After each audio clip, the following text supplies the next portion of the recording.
Innovation City members and greater community. I'm sitting here at our Disco Lounge with Mark Birch, author of Community in a Box, How to Build Event-Driven Professional Communities. This really excites me, obviously, because we are building an event-driven professional community. Awesome. But first, I'd have to ask you, what do you think of Innovation City?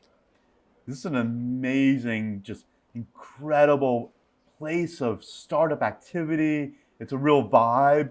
And I've seen a lot of these spaces around the globe. My role at AWS as Global Startup Advocate. And I gotta say, this is one of my favorite spots. Yay, that's what we like to hear. Mark, can you tell us a little bit about your background?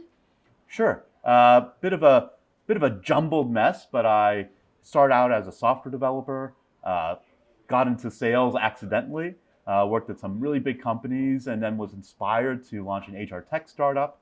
So founded that, and after the startup, did a lot of work with startup founders early in their journey as an advisor, mentor, investor, until I joined Stack Overflow. And at Stack Overflow, I was there to build up their SaaS business from the ground up. And after a few years there, came over to AWS to help startups globally. Fantastic. And I mean, what does AWS think of their new venture in Cape Town? We have a long history here in South Africa. It's quite amazing. We started our development center here in Cape Town itself in 2004. Huh. And in fact, the core service of AWS called EC2 was built here in Cape Town. And just think about how amazing that is. 15 plus years of innovation in the cloud started in this very country. Wow, okay, I did not know that.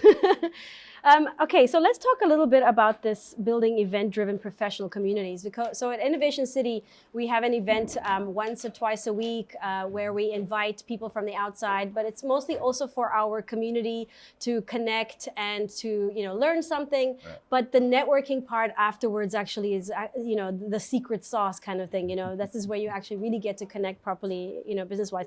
Is that kind of the gist of what Community in a Box is about? Absolutely. It's that human-to-human connection, but oftentimes it's just an audience. And what I wanted to express in the book was that that's certainly a very powerful dynamic. But if you want to release the human potential of people coming together, you really need to think about a community. And what's a community? It's a way of getting people together to have values and interests together to do something great. Great. And what is the most important thing to consider when you're putting on an event in order to get this amazing outcome? So you really got to be purposeful in terms of, is it just a series of events? Or are you actually building a community? Are you thinking for the long term? And I have this concept called the community flywheel. And it's 3 parts. The first is building content. So that's the stuff that people see. That's the value creation element of a community. And then you have events. And events are the anticipation. It's when people get them excited to do something and to meet other humans. But then you also need to consider that peer-to-peer connection, right? So building relationships. So that's the third part of the flywheel. And if you think about the generation of content and making that accessible, if you think about the creation of an event model that builds that anticipation, brings more people into the fold, and then you're creating those one-to-one connections, you got the makings of an incredibly dynamic long-term community. Wonderful. And I mean, what is a faux pas? Like something you definitely should not do?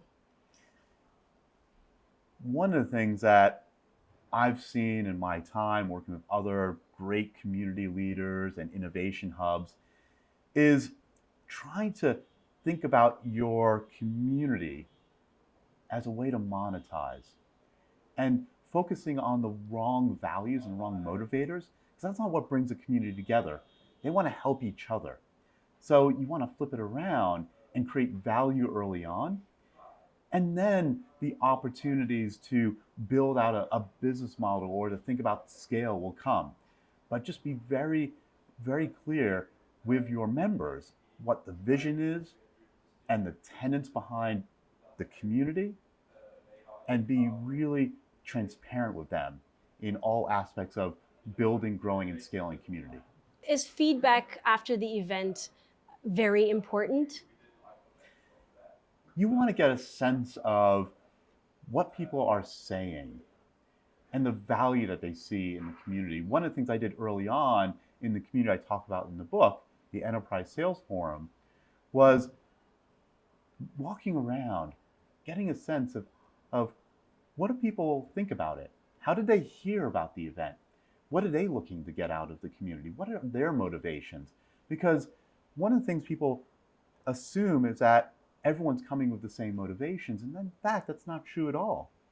And sometimes the motivations may change over time. Much like that enterprise sales community, I started because I wanted to bring startup founders together to learn sales. But then later on, it was salespeople, and then sales managers and sales leaders. And it became more of a dynamic to help salespeople excel in their craft. So the motivations change, the types of content you're providing change. So just understanding the community, getting that sense, just hearing it in one-to-one conversations, but also employing surveys is a great mechanism to get the pulse of the community as it grows. If you wanted to start doing this, so where would you? What would be the starting point? Understand the why. Simon Sinek, I think, said it best. You start with your why, because I think a lot of folks get really excited about building a community, but they don't quite understand what are the motivators, what would draw people in, because it's a very busy age. There's a lot of things going on.